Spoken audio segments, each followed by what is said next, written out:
Babe. Sasa majukumu kila siku anaangalia. Na mdosi yako wapi leo? Hiyo ndio nilikuwa nasikia hata mimi. Hiyo ndio unaona ilikuwa ngumu. Si unaona venye ni ngumu? Na bado nikusukume bana. Pia umenizoea sana tu. Sasa sikunisukuma ni mapenzi. Mapenzi sangapi? Si hata mimi nilikuwa nakupeleka hadi out. Mapenzi kama hakuna pesa hakuna mapenzi ni problem. Sio uko nayo tunatumia yako. Hata venye unanisukuma ni kama unataka kuniangusha tu. Si unanisukuma tu vizuri, gently, vizuri. Kama bwana yako mwenye unapenda sana. Mdosi. Nilikuwa nasema unipatie pesa ya maziwa. Pesa ya maziwa? Imeisha. Maziwa ngapi unataka? Maziwa 2. Maziwa 2?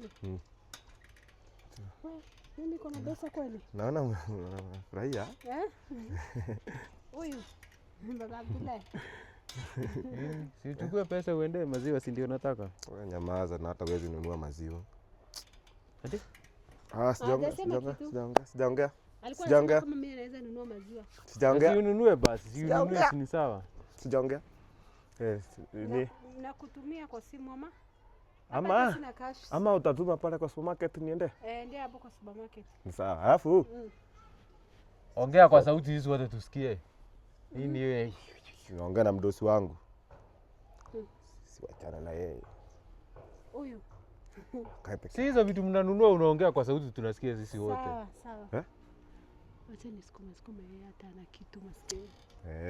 Mtu anajifanya hapo na hata hawezi kununua maziwa. Ati? Hapana sijaongea. Sasa maziwa imeleta story mingi. Si maziwa tu ni kuendea kwa duka. Ama mliacha kuchukua mali wote tulikuwa tunachukua. Sawa mdosi. Hajaenda. Sawa. Kwani hajaenda? Hajaenda bado. Yes. Sasa mimi nilikuwa nakumwambia baba Abdullah. Hata wewe